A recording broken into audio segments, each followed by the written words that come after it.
وقال الذي اشتراه من مصر لامرأته أكرمي مثواه عسى أن ينفعنا أو نتخذه ولدا وكذلك مكنا ليوسف في الأرض ولنعلمه من تأويل الأحاديث والله غالب على أمره ولكن أكثر الناس لا يعلمون. اور جس شخص نے مصر میں ان کو خریدا تھا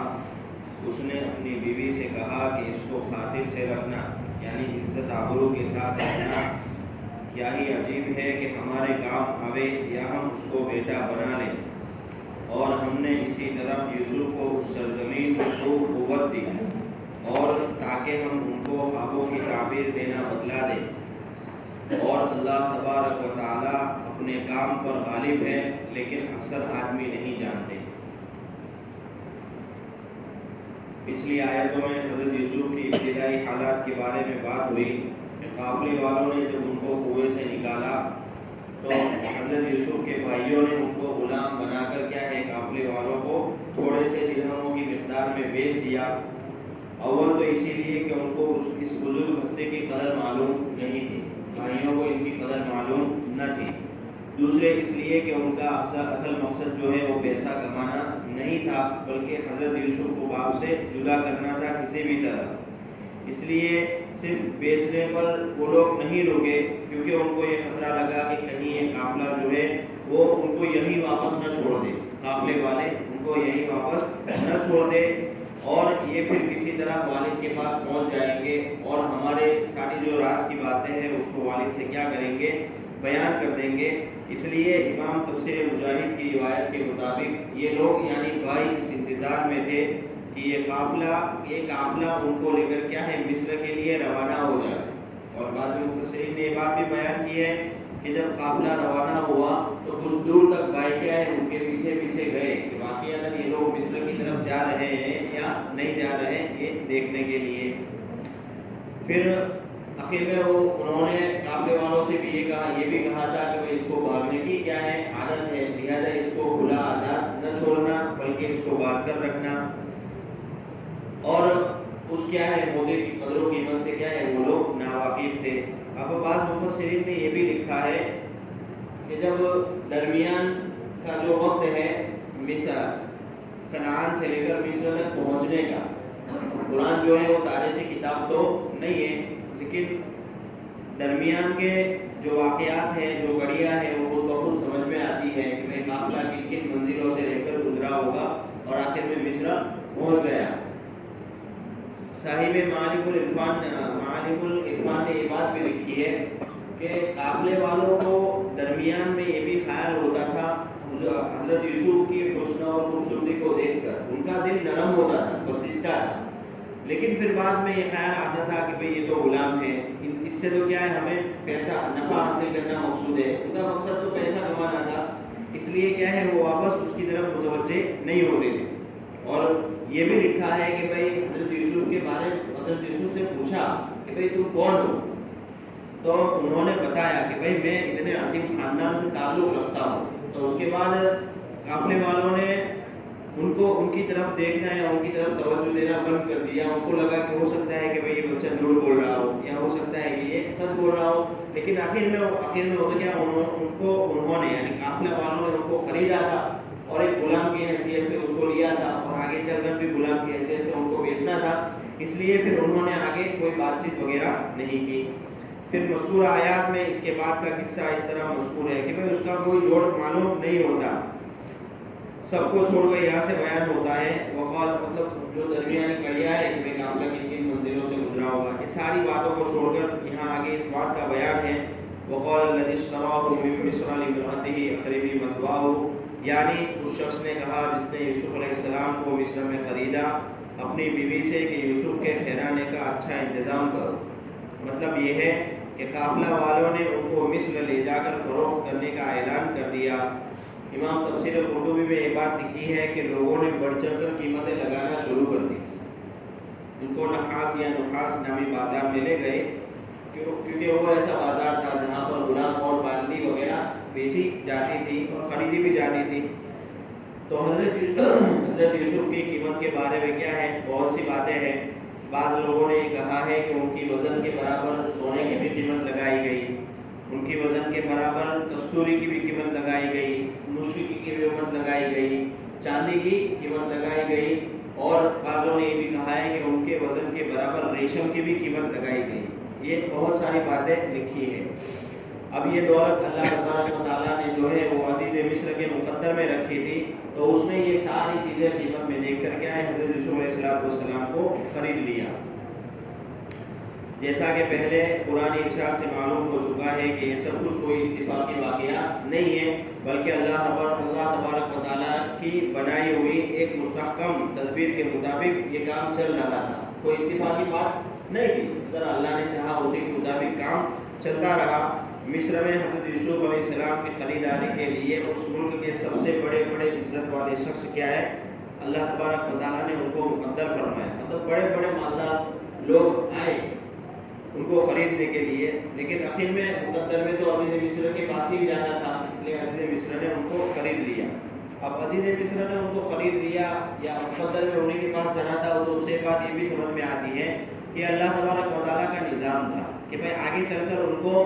حکومتی قانون اور حکومتی بہت سی باتیں ان کو سیکھنی تھی، اس لیے ان کو ایسے ہی محل میں پرورش میں ڈالا کہ جہاں پر یہ باتیں ان باتوں کا وہ جائزہ لیتے رہے، دیکھتے رہے کہ آگے چل کر ان کو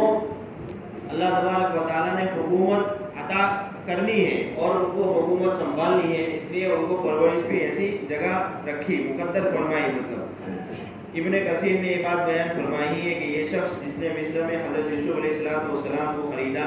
وہ مصر کے بادشاہ کا خزانوں کا وزیر تھا، مطلب آج کے حساب سے کہا جائے کہ وزیر اعظم تھا، بادشاہ نہیں تھا بلکہ وزیر اعظم تھا، جس کا نام قطفیر یا اطفیر بتلایا جاتا ہے، قطفیر یا اطفیر، اور اس کے باپ کا نام دوحیب بتایا جاتا ہے۔ بائبل کی بعض روایتوں میں یہ بات ملتی ہے کہ اس کا نام فوتیمار تھا یا فوتیمار تھا، بائبل کی روایتوں میں۔ اور بادشاہ یعنی مصر کا بادشاہ اس زمانے میں عمالقہ نامی ایک قوم کا ایک شخص ریان بن اسید تھا، بعض روایات میں ریان بن ولید بھی نام اس کا بتایا ہے، جو بعد میں حضرت یوسف علیہ السلام کے ہاتھ پر اسلام لایا اور مسلمان ہو کر حضرت یوسف علیہ السلام کی زندگی میں اس نے انتقال فرمایا۔ اور یہ جو ریان بن اسید تھا قوم عمالقہ کا، اس کے متعلق یہ جو وزیر مصر تھا، مطلب جو وزیر اعظم تھا، اس کے متعلق بائبل کی روایتوں میں یہ بات لکھی ہے کہ بھئی یہ جو شخص تھا وہ مصر کے بادشاہ یعنی فرعون کے جو باڈی گارڈ لوگ تھے ان کا انچارج تھا، یہ بات لکھی ہے۔ یہ سب جتنی بھی باتیں ہیں یہ تاریخی روایات ہیں، یقین کے ساتھ ان کا سچ ہونا ہم کہہ نہیں سکتے اور یقین کے ساتھ اس کو جھٹلا بھی نہیں سکتے۔ خیر تاریخ بیان کرنے والوں نے اس کو کہیں نہ کہیں سے لیا ہوگا، اس لیے انہوں نے بیان کر دیا ہے، ورنہ اس کی زیادہ تفصیل میں تحقیق میں پڑھنے کی ضرورت نہیں ہے۔ تو تاریخی کتابوں میں یہ بات ملتی ہے، اس لیے اس کو لوگ بیان کر دیتے ہیں۔ اب یہ جو قوم عمالقہ کا بادشاہ مطلب جو حقیقت میں جو بادشاہ تھا، جو بعد میں حضرت یوسف علیہ السلام کے زمانے میں انتقال کر گیا، اور عزیز مصر جس نے خریدا اس کی بیوی کا نام راعیل یا زلیخا بتایا گیا ہے، اور اس کی ماں کا نام جو ہے وہ رعابیل بتایا گیا ہے۔ عزیز مصر قطفیر نے یوسف علیہ السلام کے متعلق اپنی بیوی کو یہ ہدایت دی کہ ان کو اچھا ٹھکانہ دے، عام غلاموں کی طرح اس کو نہ رکھے اور ان کی ساری ضروریات کا اچھی طرح انتظام کرے۔ اب اس سے یہ بات بھی پتہ چلتی ہے کہ یہ ایک حقیقت ہے کہ جو انسان احسان کرتا ہے جس بندے کے اوپر، تو جس بندے کے اوپر احسان کیا گیا ہے اس کا دل بھی اس کے ساتھ وفا کرنے کا جذبہ رکھتا ہے، اور یہی ہوتا ہے عام طور پر کہ جس انسان کے اوپر احسان کیا جاتا ہے تو قدرتی طور پر اس انسان کے دل میں جو احسان کرتا ہے اس کے متعلق وفا کا جذبہ باقی رہتا ہے کہ زندگی میں کبھی موقع رہا تو میں بھی کیا ہے اس کے متعلق یا اس کا بدلہ چکانے کی کوشش کروں گا، یا بدلہ نہ چکا سکا تو کم سے کم اس کے ساتھ اچھا برتاؤ یا اچھا معاملہ کروں گا۔ اور آگے یہ بات کہی عزیز مصر نے او نتخذہ ولدا، یعنی کہ ہم اس کو کیا ہے اپنا بیٹا بنا لے۔ تو یہاں پر اس سے ایک نقطے کی بات یہ سمجھ میں آتی ہے کہ نظر کے دیکھنے کا کیا ہے فرق ہوتا ہے، جیسے کہ آسیہ یعنی فرعون کی بیوی حضرت آسیہ نے بھی یہ بات کہی تھی، اس نے بھی بچے کو پالا تھا یعنی حضرت موسیٰ علیہ السلام کو، اور وہ کیا ہے آگے چل کر ایمان عزیز مصر کی بیوی نے بھی بچے کو پالا، اس کی پرورش میں بھی حضرت یوسف علیہ السلام رہے، لیکن آگے چل کر وہ ان کے ساتھ فتنے میں پڑ گئی، وہ فتنے میں خود بخود پڑ گئی۔ تو علماء نے یہاں پر اس کا یہ فرق بتایا ہے کہ آسیہ نے، حضرت آسیہ نے جو آگے چل کر مسلمان ہوئی تھی، انہوں نے بچے کو پالا تھا اور انہوں نے خود یہ بات کہی تھی، عَسَىٰ أَن يَنفَعَنَا أَوْ نَتَّخِذَهُ وَلَدًا، یعنی یہ کہ آگے چل کر کہ میں ہم اس کو اپنا بیٹا بنا لیں۔ حضرت آسیہ نے یہ خود بات کہی تھی، اور حضرت یوسف کے قصے میں عزیز مصر نے یہ بات کہی ہے، اقریمی مسواہ عسیٰ ان ینفعنا او نتخذہ ولدا، مطلب یہاں پر زلیخا نے یہ بات نہیں کہی، عزیز مصر کی بیوی نے نہیں کہی، بلکہ خاوند جو ہے، اس کا شوہر جو ہے، وہ اس بچے کو اپنا بیٹا بنانا چاہتا ہے۔ تو نظر کے زاویے سے دیکھیں تو حضرت آسیہ کی جو نظر تھی وہ اس کے اوپر، اس بچے کے اوپر اپنے خود کا بیٹا بنانے کی تھی۔ حضرت آسیہ نے اس کو اپنا بیٹا بنانا چاہا، اس لیے آگے چل کر اللہ تبارک و تعالیٰ نے اس کو ایمان کی دولت سے نوازا۔ اور یہاں پر عزیز مصر یہ چاہتا تھا، اس کی بیوی زلیخا یہ چاہتی نہیں تھی، زلیخا نے نہیں چاہا، بلکہ عزیز مصر نے یہ چاہا کہ بھئی یہ کیا ہے، آگے چل کر ہم اس کو اپنا بیٹا بنا لیں گے۔ تو یہ نظر کے زاویے کا فرق ہے، اسی لیے کہتے ہیں کہ جب انسان کی نظر اچھی ہوتی ہے تو وہ گناہ کے خیالات اس کے دل و دماغ میں نہیں آتے۔ جیسے کہ عام طور پر ہم دیکھتے ہیں کہ بھئی ماحول کے اندر عورتیں پھرتی ہیں اور وہ غیر محرم ہوتی ہیں، اگر انسان اس کو ہوس کی نگاہ سے یا خواہشات کی نگاہ سے دیکھتا ہے تو اس کے دل و دماغ میں گناہ کا خیال آتا ہے،